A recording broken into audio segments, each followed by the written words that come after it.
Bom dia, senhor presidente, colegas vereadores. Queria também, com muita satisfação, cumprimentar as senhoras que estão aqui nos acompanhando, agradecer a presença de vocês, dizer que é muito importante, né?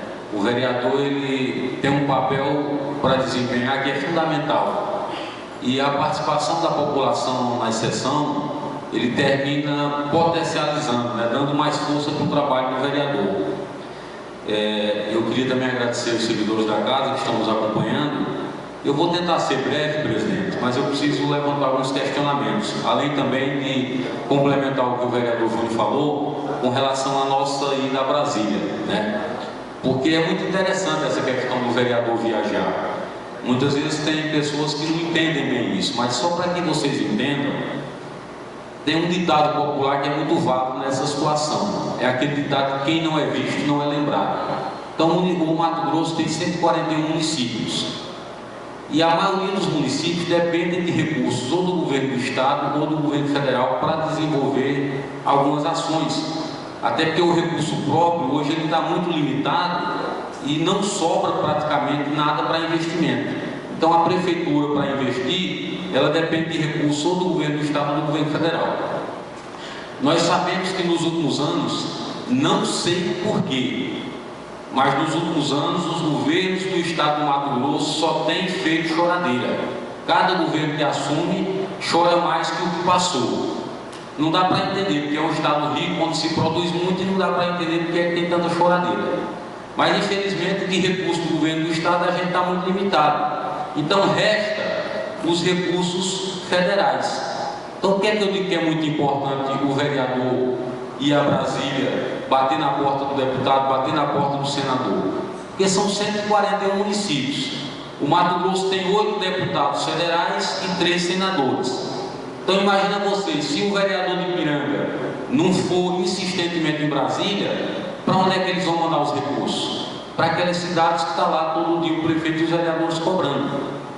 E é por isso que Ipiranga, graças a Deus, pela insistência, eu não vou dizer que um vereador faz mais que o outro, mas aí todos os vereadores, e não só dessa Câmara.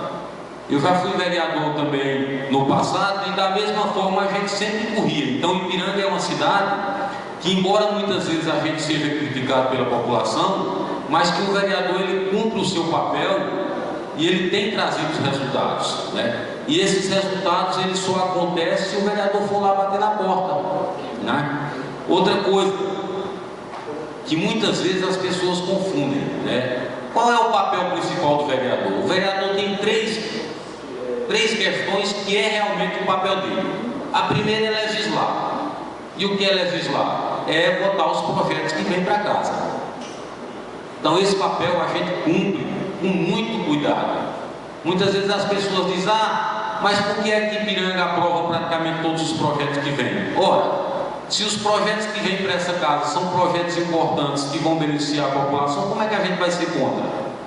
Agora, todas as vezes, e foram poucas, que vieram projetos polêmicos, projetos que a gente tinha dúvida, a primeira coisa que a gente fez foi debater bastante, inclusive fazer audiência pública para ouvir a opinião da população, né? O outro papel do vereador que a gente faz é indicar. A gente vê um problema na cidade, que seja limpeza pública, que seja iluminação, que seja uma estrada que está mal cuidada, o vereador faz a indicação. Eu não estou lembrado, mas colega, por favor, aí me diga qual é a indicação que a gente vai aí. Deve ter indicação aí na sessão de hoje, né? Mas já mais de 70, não é isso? Então, só esse ano, em 3 meses, os vereadores fizeram mais de 70 indicações para o prefeito. Agora, se a prefeitura não atende, o vereador não tem o que fazer. O nosso papel é cobrar. O outro papel do vereador, que é o terceiro, para fechar as responsabilidades do vereador, é fiscalizar. E aí a gente tem fiscalizado, tem cobrado, né? Agora, o grande X da questão, e aí que muitas vezes o vereador é enguçado, colega Jacinto, é que as pessoas, quando ela vê as obras não acontecendo, quando ela vê o cuidado que precisava ter com a cidade não sendo feito, ela termina descendo a lenha, no linguajar popular, no vereador. né? E a gente precisa entender também, eu também não me incomodo não, eu digo sempre assim, eu não me incomodo quando a população critica. Agora, eu gosto de aproveitar as oportunidades para a gente explicar, para que as pessoas entendam que tudo que a gente pode fazer é feito. Inclusive, quando eu estava como presidente, e eu tenho certeza que o vereador Coco, que está agora como presidente, tem o mesmo pensamento que eu tenho, todas as vezes que a população quis usar a tribuna para fazer alguma cobrança, a gente abriu espaço. Tanto é que nos 2 primeiros anos que eu tive como presidente, acho que umas 4 ou 5 pessoas vieram para cá, tinha problemas que elas achavam que tinha que levar o questionamento, e elas vieram usar a tribuna e fizeram o seu questionamento, né? Voltando aqui para a nossa ida a Brasília, nós tivemos no gabinete do senador Jaime Campos, onde nós pedimos recursos para adquirir mais um ônibus escolar, e aí eu fiz questão de dizer que a gente quer um ônibus que tenha ar-condicionado e que tenha acessibilidade, porque muitas vezes a gente não tem nenhuma criança que precisa, mas se um dia, porventura, tiver alguém que precisa, é importante que esse ônibus já tenha preparado para oferecer essa acessibilidade. Além do ônibus com ar-condicionado e acessibilidade para o Jaime, nós pedimos mais recursos para a saúde. O ano passado nós conseguimos, através de um deputado federal, 300 mil reais que foram aplicados na Secretaria de Saúde para fazer exames, esses exames que são mais caros, para fazer até algumas cirurgias. Então esse ano a gente voltou a pedir para o senador Jaime Campos mais recursos para ser investido na saúde. Também pedimos que ele atue junto o Ministério do Desenvolvimento, que é onde está originando os recursos para habitação, para liberar recursos também para habitação em Piranga do Norte. E também a questão da internet. A questão da internet. No deputado Juarez Costa, que inclusive eu queria registrar, o vereador Marcos esteve comigo, mandou um abraço para todo mundo de Ipiranga. Eu disse para ele, deputado, Ipiranga tinha um vereador Marcos, teve eu, vereador, e tinha muitas pessoas outras, inclusive eu citei o nome do César, né, que nos ajudou, tá? Então a votação que ele teve aqui foi uma votação boa, 250 votos, se não me engano, e que foi a ajuda de muitas pessoas. Eu citei algumas que na hora eu lembrei, o César, o Marquinhos, o pastor Paulo Levi, e ele mandou um abraço, disse que logo vai estar agendando uma visita aqui a Ipiranga do Norte para estar encontrando essas pessoas, e colocou o gabinete dele à disposição. Então, sempre que a gente precisar de alguma coisa, ele está lá à disposição de Ipiranga do Norte. A ele, a gente protocolou alguns ofícios e explicamos a ele a necessidade de... Era um pedido também do seu Natal, por isso que no sindicato, que eles estão com aquele prédio ali em andamento, algum recurso para concluir aquele prédio deles. Então nós pedimos ao deputado Juarez que tentasse viabilizar recursos para isso. Também pedimos alguns kits de irrigação para algumas pessoas que estão nas chácaras, algumas pessoas que precisam desenvolver algum projeto da agricultura familiar que precisa desses kits de irrigação. Além de um projeto muito importante que foi levado pelo vereador Marcos Vargas, que é da construção do centro de reabilitação, para aquela pessoa que ou tem um problema de saúde, ou deficiência física, ou sofre um acidente, ou um AVC, e precisa de um tratamento sério para reabilitar, para voltar a caminhar, para ter de volta as suas atividades. Então a gente pediu para o deputado Juarez também atuar no sentido de viabilizar recursos para esse centro de reabilitação. Também para a habitação, no senador Hélio Fagundes, a gente pediu também mais um ônibus. Protocolamos lá, explicamos para eles a necessidade. Piranga é um município muito grande, a gente tem uma dificuldade que eu acho que, salvo engano, talvez 1 ou 2 ônibus que tem ar-condicionado. Acho que nenhum parece, né? Então a gente voltou a bater nessa questão da importância do ônibus com ar-condicionado. Na deputada Rosa Neide, que é a deputada do PT, também tivemos lá, mandou um abraço para o vereador Fabiano, e pedimos para ela que ela também, já que ela é do Partido dos Trabalhadores, que ela viabilizasse algum recurso para o Sindicato dos Trabalhadores e Trabalhadoras Rurais, né? E ela também se dispôs a ajudar a Ipiranga do Norte dentro do possível, né? E é isso. Fomos também no Ministério do Desenvolvimento Regional, porque os recursos que existem do governo federal para a construção de habitação é dentro do Ministério do Desenvolvimento Regional. E uma coisa que nos preocupou é que uma das nossas demandas aqui são aquelas pessoas mais humildes, né? E infelizmente no Ministério não tem recurso que atenda essa faixa. Pra você ter uma ideia, eles dividem em faixa etária, a faixa etária 1, a faixa etária 1,5 e a faixa etária 2. A faixa etária 1, que são aquelas pessoas mais necessitadas, infelizmente no momento eles não dispõem de recursos. Eles só dispõem de recursos para a faixa etária 2, que são habitações por volta de R$74 mil a construção, e que a família tem que ter uma renda familiar a partir de R$1.800. Então isso nos deixou preocupados, porque tem muita gente aqui em Piranha que precisa e que não atinge essa faixa etária de R$1.800, né? Então a gente tem que batalhar, tem que correr, tem que brigar para que se consiga recursos que atendam também essas pessoas que a renda familiar não chega a R$1.800, que muitas vezes a gente acha que não tem, mas tem muita gente. O vereador Cleonaldo agora, numa reunião que a gente estava ali, tocou num assunto importante. Quantas famílias hoje tem que trabalhar, por exemplo, na Copsex e que a renda familiar é em torno de R$1.200? Então a nossa preocupação é essa, porque quem mais precisa realmente hoje está desacobertado, mas a gente precisa correr atrás disso, né? E vou para finalizar, presidente, eu vou só tocar num assunto aqui que é muito importante. Muitas vezes a gente passa despercebido, que é a questão da votação da Previdência que o colega Júnior falou. O que é que acontece hoje? Eu fico muito preocupado com isso. A tecnologia ela ajuda muito, mas a internet, o Facebook, o WhatsApp, que tem muita coisa boa, tem muita coisa ruim também.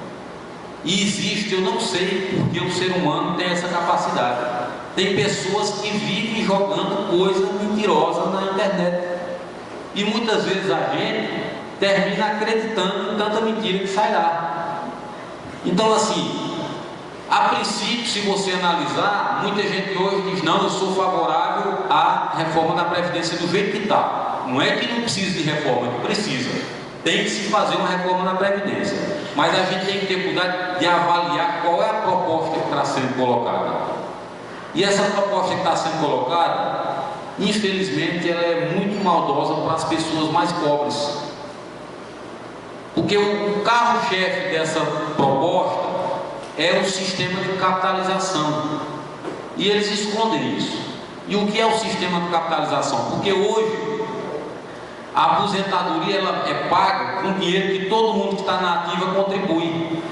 O sistema de capitalização que o governo está querendo implantar é um sistema onde cada pessoa vai contribuir sozinho para a sua aposentadoria. E eu vou dar um exemplo porque é que isso é complicado.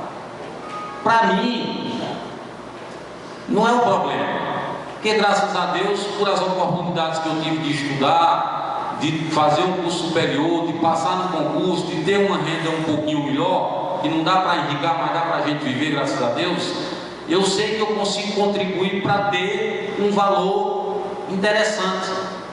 Mas aquela pessoa que ganha às vezes um salário mínimo, imagine, essa pessoa que ganha um salário mínimo, se a aposentadoria depender só da contribuição dela, quanto é que ela vai ganhar? E aí eu vou trazer uma informação para vocês. No Chile foi aprovada uma reforma na Previdência nos anos 80 que incluiu essa questão que está sendo proposta para o Brasil hoje. E vocês sabem, lá no Chile hoje tem aposentado que a aposentadoria deles é R$6. Então assim, para quem tem um salário bom, para quem tem condições, tranquilo. Por quê? Porque ele vai contribuir mais, vai receber mais. Mas tem muita gente que não consegue contribuir com nada. E se ela não consegue contribuir com nada, ela não vai ter aposentadoria. Então assim, o que eu peço é que a gente não vá com aquela história, na onda dos outros. Não acredite em tudo que está na internet. A gente precisa estudar, precisa debater, porque por trás de muita proposta que parece ser boa, pode ter uma cilada. E a minha preocupação é uma só, é que a cilada não vai atingir a gente que tem uma situação um pouco mais favorável. Essa cilada vai atingir as pessoas que realmente precisam. E nós não vamos sentir isso hoje, presidente. Se for aprovado do jeito que está, daqui a 20 anos, aí a gente vai ver a quantidade de pessoas idosas que vão estar passando fome verdadeiramente. Então a gente precisa ter cuidado. E sabe o que é que me incomoda? É que sabe o que é que o governo federal faz? Ele chega para os deputados e diz: ó, se você não aprovar do jeito que está, eu não vou liberar recursos para o seu município.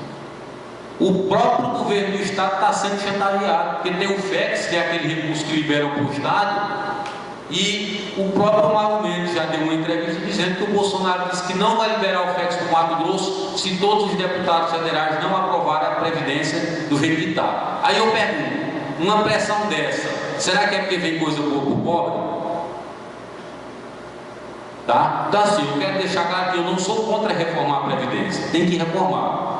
Agora, o que estão fazendo é que quem vai pagar a conta é quem menos precisa. E outra mentira que eles estão dizendo, o seguinte, que agora vão acabar com o privilégio, é o que eu mais escuto. Eles falam que vão acabar com o privilégio porque tem servidor público. E aí eu vou citar um exemplo de juiz e promotor. Eles falam que tem juiz que se aposenta ganhando o mesmo que ganhava na ativa, um salário de 27 mil, 30 mil reais. E que agora eles vão acabar. Mentira! Isso já acabou desde 2013. Em 2013 já houve uma reforma na Previdência, onde todo servidor só recebe o teto, que hoje é em torno de 5.700 reais. Pode falar. A questão da reforma da Previdência, eu acho que o governo já passou da hora de começar pela reforma tributária dos grandes sonegadores. As grandes empresas que pegam o dinheiro do governo, do BNDES, não pagam imposto, né? Com o passar do tempo entram no concordado de falência, né? E o que acontece? Usam tudo o recurso da União, né? Então, por que não começa com a reforma justa? Pela tributária, que é das grandes empresas, dos grandes sonegadores. Depois, passa para a segunda reforma, a reforma política. E depois mexer na reforma da Previdência, que vai atingir o menos favorecido, que é o pobre. Muitos até criticam eu que faço o Fabiano do PT. Não, eu não sou do PT. Eu acho que tem que ser justo. Começa pelos grandes empresários sonegadores que não pagam os impostos e pegam o dinheiro da União. Depois começa pelos grandes políticos, que ficam lá vendo uma mordomia da União. Depois começa no pequeno. O governo está fazendo totalmente o contrário. Ele está atingindo primeiro o fraco, para depois mexer no grande. E o senhor sabe por que ele não mexe com o grande primeiro? Porque se mexer no grande, quem vai pagar a campanha de político?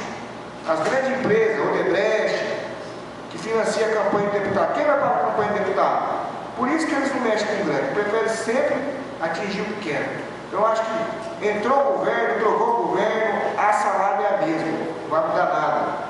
Sempre vai privilegiar alguns e atender aquilo que o governo faz e sempre fez, é o toma lá da cá. Se votar, tem emenda para o município, se não votar, não tem, né? O presidente nada mais é que um prefeito melhorado. Aqui nós aprovamos emenda impositiva para doar para as entidades, o prefeito não pagou, né? Infelizmente acontece lá quase a mesma coisa que acontece aqui.